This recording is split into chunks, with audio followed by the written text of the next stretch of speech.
Bem, boa noite para quem não me conhece.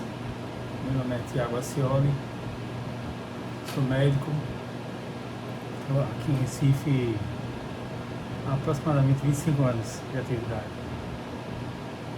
Parece que foi ontem. Bem, eu, como todos sabem, na primeira aula da semana passada, eu fiz uma introdução muito sucinta, mas singela, sobre a dor crônica, o quarteto fantástico que provoca a dor crônica e que maltrata muita gente. Quem tiver curiosidade pode olhar lá no canal do YouTube, que eu vou deixar aqui embaixo na descrição, ou no próprio perfil aqui do Instagram, que também eu coloquei um formato de Reels, mais ou menos 10 minutos de aula. Bem, sou clínico, né? E eu resolvi mudar um pouquinho o padrão do roteiro dos assuntos que eu vou falar. Se você tiver um dia à sorte, isso não deveria ser sorte, deveria ser uma coisa corriqueira e normal, de encontrar um bom clínico raiz, certo? Que quer descobrir seu diagnóstico, tratar e cuidar. Ele vai te examinar, depois de te ouvir meia hora, 40 minutos, quanto tempo for necessário. Ele vai te examinar, ele tem que sair da cadeira dele, chegar do seu lado, ou te colocar numa maca, numa mesa de exames, e te examinar da cabeça até os pés. E eu, para quebrar regras, não vou falar de dor da cabeça aos pés, eu vou começar nos pés, e aí a gente vai escalando com as dores das pernas, joelhos, quadril, dores viscerais do câncer, das neuropatias, lesões medulares, vai chegar aqui no ombro, no punho, no cotovelo, pescoço, face, ouvido, até chegar aqui na enxaqueca, nas cefaleias crônicas, no couro cabeludo, nas neuralgias pós-herpéticas e tudo mais. E para começar pelo pé, olhe, não é muito fácil não. O pé é uma estrutura bem complexa. E eu vou falar sobre a fascite plantar, né? Em termos gerais, parte inferior do pé é chamada planta do pé. E existe uma doença, uma enfermidade, uma patologia. Patologia eu não gosto de falar. Patologia é uma especialidade médica. É o estudo do pathos, da doença, e não doença em si. Então, apague aí que eu falei patologia. Doença, enfermidade, problema de saúde, né? Então, a fascite plantar, ela já começa, pelo nome que ela foi batizada, meio errada. Ela já nasceu errada no conceito. Porque tudo que termina em ite, em medicina, em saúde, né, no nosso corpo, é inflamação. É apendicite, bursite, tendinite, né? E a fascite plantar não é desse jeito. Quando você pega o arcabouço do pé, o pé é uma estrutura muito complexa, tem vários músculos, nervos. Não é à toa que é ele que sustenta o peso do nosso corpo inteiro, a vida toda, né? Então ele não pode ser simplório, ele não pode ser uma estrutura, né, feito uma tábua rasa. Ele não, ele enervado, cheio de músculo, tendão, uma estrutura de colágeno, chamada fáscia. Então, se você perceber, na fascite plantar, o nome dela sugere que você tem uma inflamação. E o que é que a pessoa faz com inflamação? Eu torci o pé, estou com inflamação no pé, no tornozelo. Toma comprimido, anti-inflamatório. Mas se você pedir para um patologista, pegar uma agulha, tirar um pedacinho do tecido ali e olhar no microscópio, ele não vai ver aquele pelotão de batalha, infantaria de defesa celular, que são os macrófagos, os leucócitos, que são bem característicos de processos inflamatórios. Entende? Então, o que vai ter lá é um desarranjo, uma bagunça, uma coisa emaranhada do colágeno do pé, da base do pé. Eu vou explicar em linhas gerais o que é que acontece e quais são as maneiras de identificar a doença, de tratar, como é que ela evolui para cura e tudo mais. Eu tenho um material aqui, não consigo, tenho que montar um estúdio e fazer alguma coisa melhor, mas quem não tem cão caça com gato, e eu vou começar a caçar com gato hoje. Então, já no começo, eu te digo, a nomenclatura engana. Não se trata de um processo inflamatório como as inflamações agudas normais. O nome é outro. Devia mudar isso, para mudar a cabeça das pessoas. Porque tem gente que toma anti-inflamatório, que compra numa prateleira de uma farmácia e vai acabar com o rim. Eu, que também sou nefrologista, odeio anti-inflamatório. O estômago, gastrite, úlcera, hemorragia digestiva. Vai causar vários efeitos colaterais e não vai resolver nada. Né? O nome fascite plantar está errado.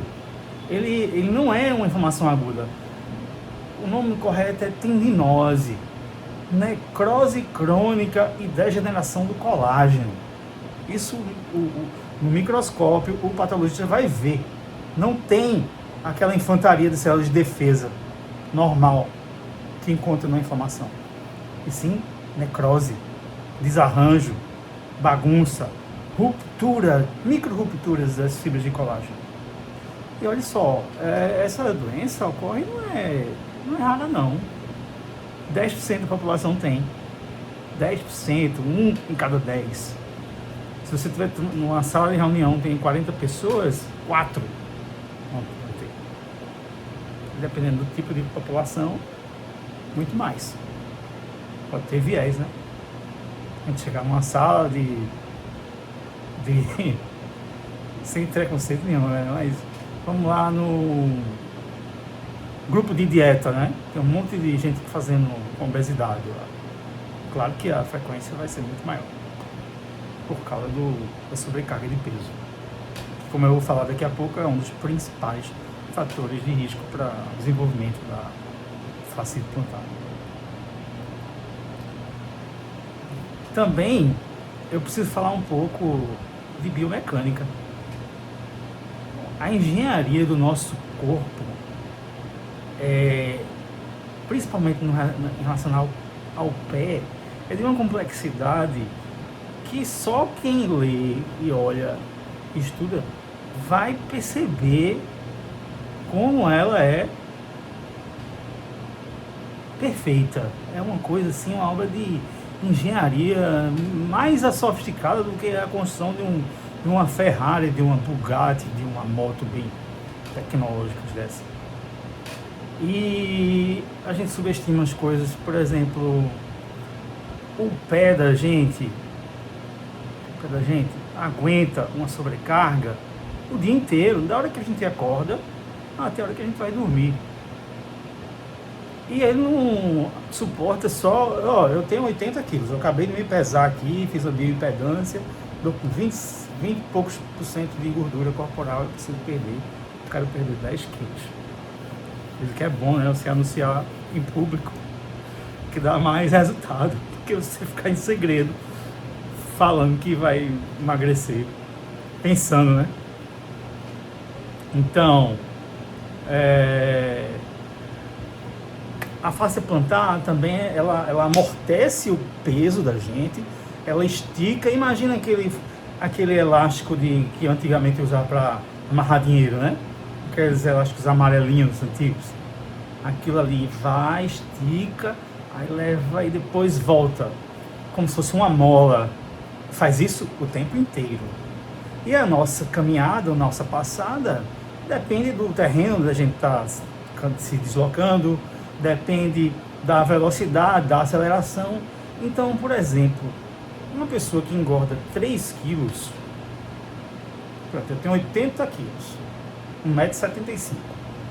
Se eu for para 83 quilos, a sobrecarga que meu pé vai desfrutar, não vai ser 3 quilos, vai ser 9 quilos. Então, a cada 3 quilos de aumento do peso corporal, aumenta em 9 a sobrecarga. Certo? Isso aí é muito, a gente tem que se preocupar muito com manter a boa forma, o peso adequado. Né? Então, imagine só, a fascia plantar, imagine que é um pesadelo ao acordar. Quando você bota o pé no chão, você sente como se tivesse um prego enfiando assim no seu pé, uma navalha se cortando. Crá. Você sente na primeira pisada. Horrível. Imagina, acordei, tudo bem, tal, vou querer escovar os dentes, tomar um café da manhã, e de repente uma facada na base do pé. E isso vai ao longo do dia, das semanas, dos meses, e inabilita a pessoa. Inabilita. Então, a dor da fascia plantar acontece a partir do primeiro passo de um dia. Ela acordou, botou o pé no chão para se levantar na cama e começa. Isso tem a ver com sono. Quando a gente está dormindo, nosso pé faz isso. Tudo relaxa, mas ele contrai. E quando a gente acorda, tá entendendo? Já tá, dependendo das lesões que a pessoa já tiver, isso aí já vai dar um gatilho para dor, né? A inatividade também é péssima para isso. Então, veja bem, tem até uma discussão em relação ao uso desses tênis hoje muito confortáveis, cheios de tecnologia, se eles não contribuem para isso, porque o ser humano vem da evolução da idade das cavernas e ninguém tinha sandália, sapato, não, andava em terrenos irregulares, fortalecendo essas musculaturas intrínsecas do pé, né? Outra coisa que não tem como escapar é a da idade, né? O tempo vai passando, depois dos 40 anos, a gente vai perdendo colágeno e elasticidade. Lá no pé também vai ficar abaixo do pé. O peso corporal, como eu falei, cada 3 quilos aumenta em 9 o impacto no pé, né? Tem variações anatômicas que são corriqueiras também. Algumas pessoas nascem com o pé com a curvatura pronada, supinada, pé chato, né? E essas alterações de também alteração do tamanho entre as pernas, alguma sequela de acidente, ou paralisia infantil, né? A poliomielite, tudo isso provoca alterações anatômicas que sobrecarregam de uma forma ou de outra a fascia plantar. Um encurtamento desse músculo aqui gastrocnêmio, que a gente chama também batata da perna, a panturrilha, também é um fator de risco, né? Tudo isso é intrínseco. E tem os fatores extrínsecos, que é erro de treinamento, Tá na moda a medicina esportiva, né? Muita gente fazendo um grupo de corrida, de maratona, de fazer isso, fazer aquilo, tal. A mídia falando sobre todo tipo de tênis do melhor do mundo, tal. Então, os fatores extrínsecos estão envolvendo relações com os erros de treinamento. Você começar a correr subitamente, sem aquecimento, sem alongamento, sem fazer os preparativos, vai lesar. Também superfícies duras e repetitivas que você pisa, você está com um tênis errado, um sapato errado, um calço. E outra coisa, não é propaganda não, tá vendo isso aqui? São tênis de corrida, tá? Tem lá a marca, qualquer marca, pode ser qualquer um. Olha, isso aqui tem prazo de validade. Depois de alguns meses aqui, depende do uso, né? Mas isso aqui tem que ir pro lixo, porque não serve mais. Não serve. Tem até uma história engraçada que eu, quando eu era do exército, tinha aquele coturno, aquelas botas novas, né? E o coronel, o major, o pessoal lá ganhava um coturno novo e dava para um soldado mais usar, porque doía o pé, né? Para ele amaciar o coturno. Achava um absurdo um negócio desse. Mas no final, quem vai se lascar no futuro vai ser o oficial lá que não passou pelo fortalecimento muscular que deveria ter passado pelo uso do coturno desde o início, né? Coitados dos soldados. E a lenda do esporão de calcânio? Esporão, lá vem o nome, ó. Parece aquele negócio que tem no galo de briga, né? Da rinha de briga. É uma estalactite ou um osso que cresce assim no nosso pé para furar lá de dentro para fora. E ainda tinha médico que abria o pé da pessoa para raspar esse negócio. Esporão. E a toda mundo se orgulha, eu tenho esporão de calcânio. Eu tenho isso. Mas hoje, se pegar no meio da rua e botar uma máquina de raio-x, 25% da população geral tem o tal do esporão de calcânio e não tem nada. É assintomática. Totalmente assintomática. Então o esporão não é uma causa de nada. Ele é uma consequência. É o corpo da gente passando um recibo que está tendo sobrecarga errada aí. Por vários motivos que eu falei, intrínsecos e extrínsecos. Então, precisa se desmistificar também o esporão. Né? E o diagnóstico é muito simples, é uma radiografia, tal, você vai ver o crescimento ósseo lá, pontiagudo, no calcanhar. Mas ele não é a facete.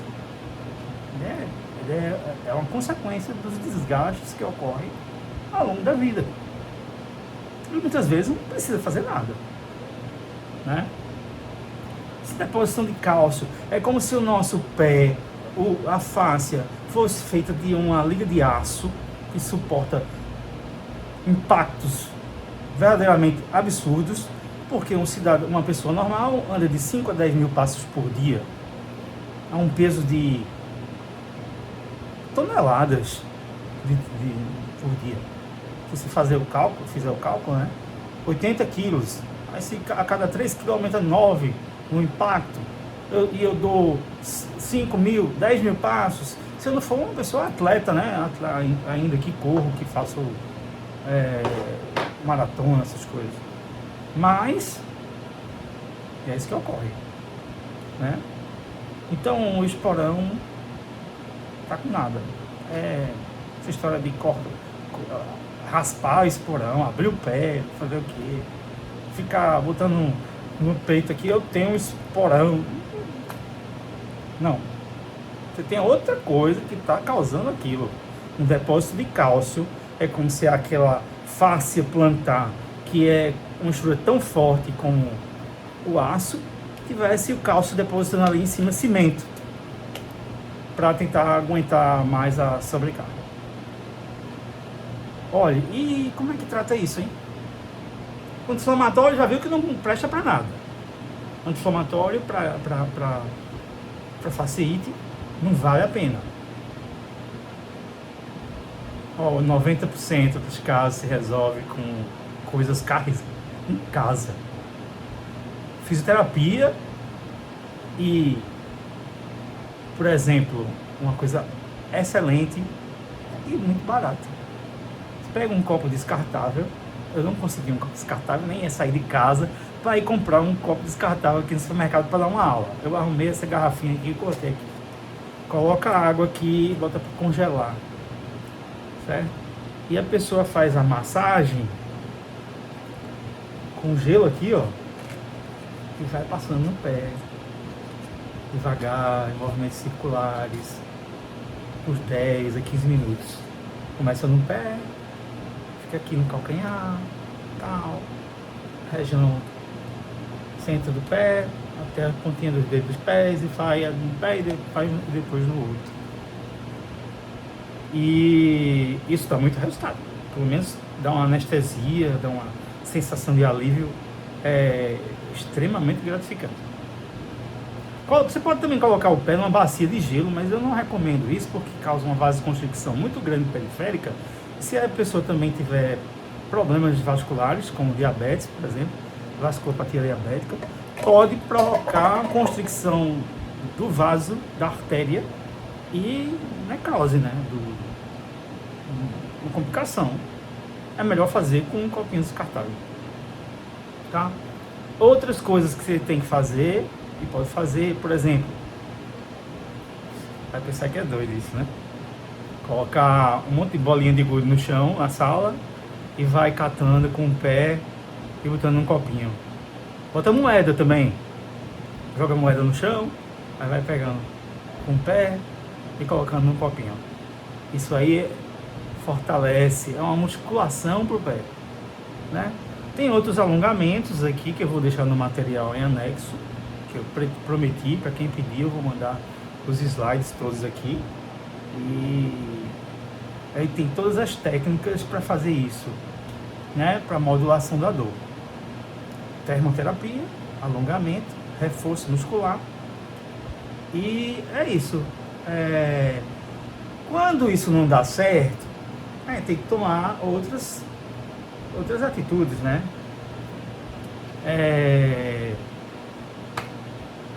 Anti-inflamatório não serve. Gelo é uma boa. Alongamento é uma boa.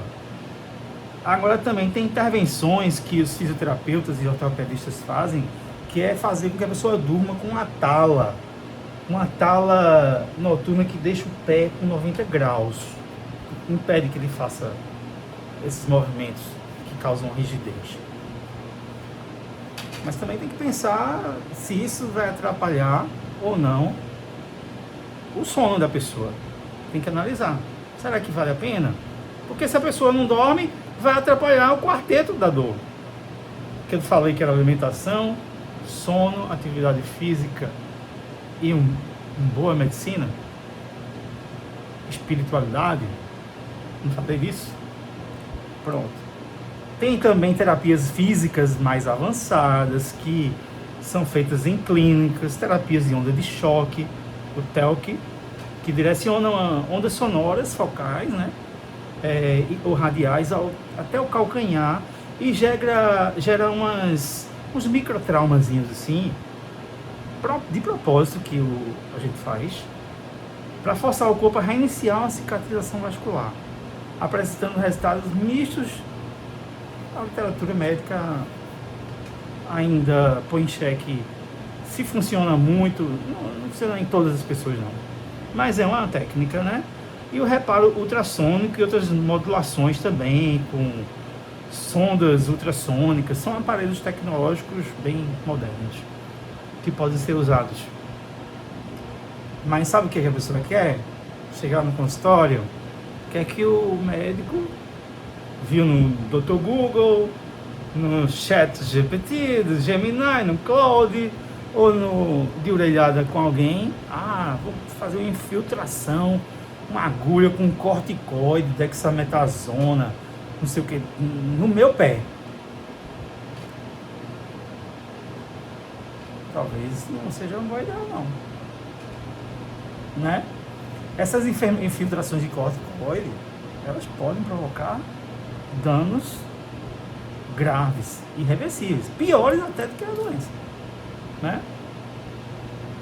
E tem um baixo custo, um alívio rápido, mas é meio ilusório, porque daqui a pouco volta de novo e pode provocar ruptura da face, pode atrofia do coxinha adiposo do calcanhar e consequências a longo prazo, como um achatamento do arco plantar. E aí, né? E a cirurgia chama a cardiofasciotomia. É uma situação assim também que tem um resultado de sucesso que não é 70% a 90%, o resultado caseiro é 90%, entendeu? E também está sujeito a complicações, retração da ferida cirúrgica, infecção de pós-operatório, achatamento do arco longitudinal, hipoestesia, o cirurgião com um bisturi lesar um nervinho lá e vai provocar uma neuropatia periférica, tu vai ficar tomando gabapentina, pregabalina, alguma coisa, para poder aliviar uma dor em queimação, uma dor totalmente diferente, que não é feita uma dor furada, uma dor tipo choque, que é do nervo. Então a cirurgia também não é essa maravilha toda. Então aqui, ó, o quadro, eu vou tentar botar aqui, tá invertido, né? Ó, a matriz de comparação terapêutica, alongamento, né? E fortalecimento. O custo é baixo, o risco é baixo e é a primeira linha. É a primeira linha aqui. Tem também, você vai na Olimpíada, né? Vê aqueles caras que vão correr 100 metros bem rápido, né? Eles colocam aqueles taping, bandagem na sola do pé. Aquilo funciona por 20 e poucos minutos. Que adianta o cara botar uma bandagem dessa no pé, vai para o trabalho, pega um ônibus, chega 1 hora depois no trabalho. Acabou o efeito. Acabou há muito tempo. Não serve. Então a bandagem é taping, o foco é na causa e no sintoma para aliviar, o custo também é muito baixo, o risco é baixo, teste agudo, mas o efeito dura 24 minutos. 24 minutos, apenas isso.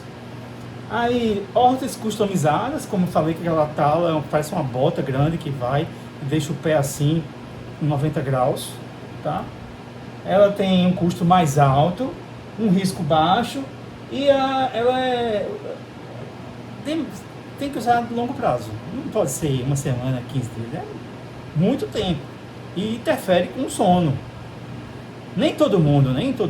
Tem gente que é DVD, né? Deita, vira e dorme. Tem outros que não, que tem problema para pegar no sono, ansiedade, não sei o que, apneia do sono.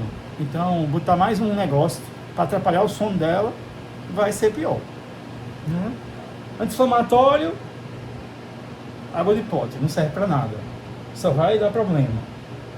Gelo, falei daquela forma do copinho descartável, vale a pena. As talas noturnas, o custo é médio, trata sintoma e a causa, o risco é baixo e tem a recomendação para sintoma matinal, quando a pessoa acorda, né? Injeção de corticoide, como eu falei, é para controlar sintoma, o custo é médio, o risco é alto, porque aumenta o risco de 10% de rupturas e, enfim, tem essas possibilidades aí. Como eu falei, o ultrassom, o mais importante é a fisioterapia. Então, aqui tem um algoritmo clínico, fase 1, chamado período de ouro, modificação da atividade, repouso, troca imediata do calçado com solado EVA espesso, certo? Não é aquele negócio da NASA, não, tal, nada disso. Tá aí sapato que tá gasto, que tá velho, joga fora, tem que comprar outro, tá? De preferência a pessoa que faz atletismo, tá? Tem que ter uns 2, 3 tênis e ficar revezando. E na hora que já está notando que está desgastando a palmilha, tudo, joga fora. Joga fora. Né? Gelo pós-esforço e um protocolo rigoroso de alongamento. Como eu falei, colher bola de gude, botar no copinho, moeda, botar no copinho. Intervenção biomecânica de 6 a 6 meses. Né? E tem mais ondas de choque, como eu falei. E o último recurso é cirurgia, tanto aberta como endoscópica. Né? A abordagem da fascia plantar é multimodal. Não tem bala de prata. Tem que ter uma equipe multidisciplinar, fisioterapeuta, médico, fisiatra, especialista em dor, clínico, neurologista, talvez ortopedista principalmente, né? Prevenção baseada na engenharia, né? Tem que corrigir o ambiente, diminuir o peso, né? Porque cada 3 quilos aumenta em 9. Sapato, otimizar o alongamento constante, né? E tem que ter tempo e paciência. E tem uma notícia boa, apesar desse terrorismo todo da aula, né? De uma faca enfiada na sola do pé, na hora de acordar. A doença é autolimitada.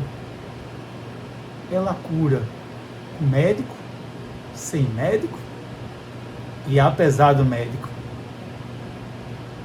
Ela vai desaparecer. Ela tem fases.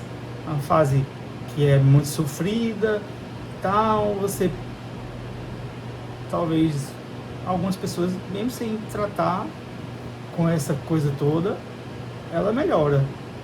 Isso não é coisa infinita. Uma doença que se arrasta sem cura, tá? Sem resolutividade. Mas precisa, quanto mais precoce se tratar nas primeiras 6 semanas dos sintomas, não deixar para lá, mais rápida a cura vai ser, né? Bem, era isso que eu tinha para falar sobre fascia plantar. Espero que eu tenha dado informações úteis. Quem quiser fazer perguntas depois, se aprofundar mais, porque o assunto é muito mais do que isso, é complexo, é avassalador para quem sofre disso. E continuar, né? Se alimentando bem, tendo peso adequado, atividade física, não na hora da fase aguda, mas quando puder, e usar um calçado muito bom, adequado, apropriado para o seu tipo de pisada e alinhado à fisioterapia, alongamentos, tratamentos mais modernos e a cirurgia apenas em último caso. Ok? Um abraço a todos vocês. Meu e-mail para dúvidas é Thiago Acioli com i, Thiago normal, igual da Bíblia, Acioli com i também, @gmail.com. É o e-mail pessoal. Pode mandar direct e pode comentar lá no YouTube. Vou deixar aqui o endereço. Compartilha com um amigo que tenha um problema, com colegas estudantes de medicina, quem faz dor crônica, quem gosta de clínica médica, enfim, vai estar aí para todos disponível essa informação. Um grande abraço.